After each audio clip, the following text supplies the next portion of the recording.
What type of engineer are you? Well, I am an environmental engineer, and I work at the geysers, the geothermal facility in northern Sonoma County. I've been working there for, about 20, 25, 22 years. 22 years. And I do environmental engineering, and my job is mostly focused on air quality and projects that involve permits for geothermal power plants and drilling operations. So what do you geysers do? What do we do at the geysers?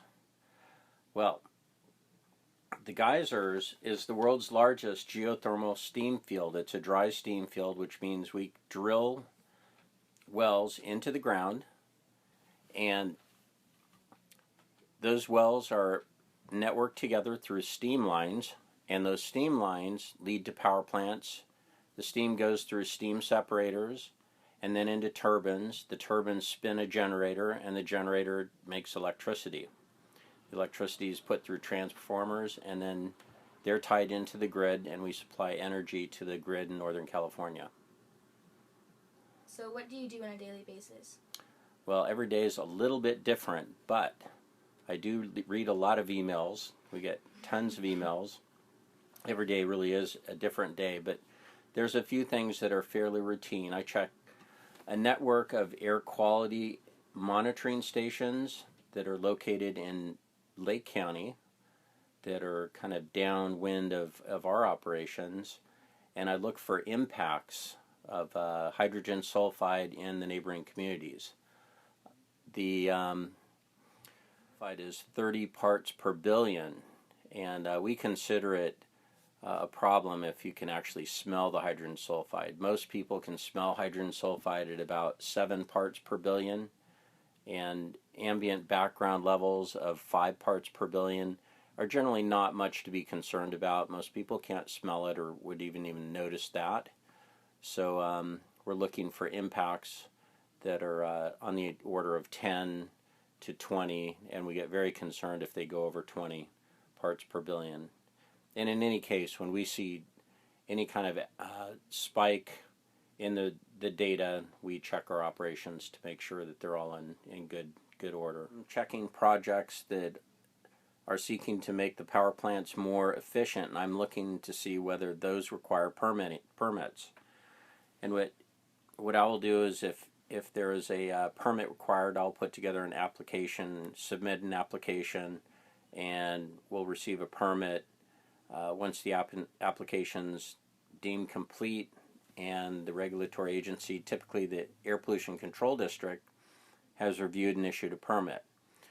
So once we have a permit, the project can proceed, and that project could be drilling a new well, and we have people drilling wells, and that's to develop or maintain the steam supply. Some of the wells are drilled to inject water, and you may know that the Santa Rosa community sends their water up to the geysers, and we re-inject it into the ground to develop new steam.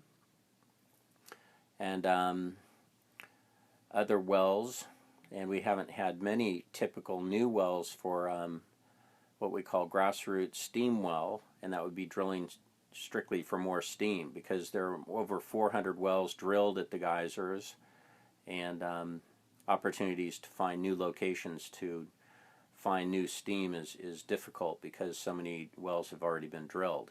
We're generally trying to maintain and optimize the wells that are already drilled. So there are people in the steam field constantly operating the steam field, and that's managing the steam lines, shutting in and turning on wells, making repairs to wells and condensate collection systems. So the steam is taken to the power plant, and there's an operator at each power plant during the day. During the weekends, we may have operators, what's called roving between power plants, and they might operate 2 power plants and spend some time at one power plant, go to another power plant, spend some time there, and at either power plant they can monitor all of the operations of the power plant that they're not at the time. And they take notes and log readings of all the various instrumentation in the station. Okay, can you tell us about geothermal energy and how it impacts the environment? Well, we'd like it not to impact the environment, like I was just talking about ambient air quality. So one of the ways that it could impact the environment is through the odor of hydrogen sulfide, which smells like rotten eggs. It's not a very pleasant smell, and you wouldn't want to have that coming into your windows at night while you're sleeping or while you're outdoors barbecuing.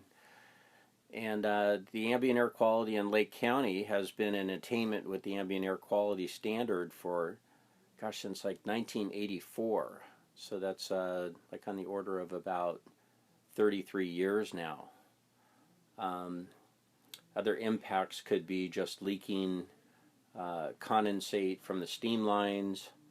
There's generally not a whole lot of impacts from geothermal other than the land use. It's pretty well dedicated to geothermal. A lot of impacts that occurred to geothermal recently were from the fires in Lake County, and the storms that we had this winter washed out roads. How does your job affect the general population? Are there positive and negative impacts?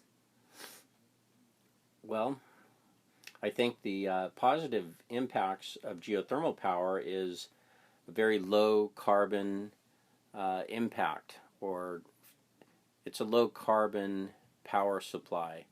So a typical gas-fired power plant will generate, if I can recall correctly, I think it's 700 tons per megawatt of CO2. And geothermal is much lower than that. On average, I believe the geothermal impact of CO2 is on the order of, I think it's like 300 or 400 tons per megawatt. How do you foresee this job changing in the future? A lot of my work would change depending on the regulations, and there are a lot of air quality regulations in place now. Depends on if they implement stricter regulations that would be directed towards geothermal. But can't see it changing a whole lot. Have you always been interested in engineering or environmental engineering? What sparked your interest? Well, I wanted to be a psychologist when I first started going to school, and then I took a course in psychology and didn't do very well. And it was my foot in the door to Humboldt State University, and then I switched over to engineering.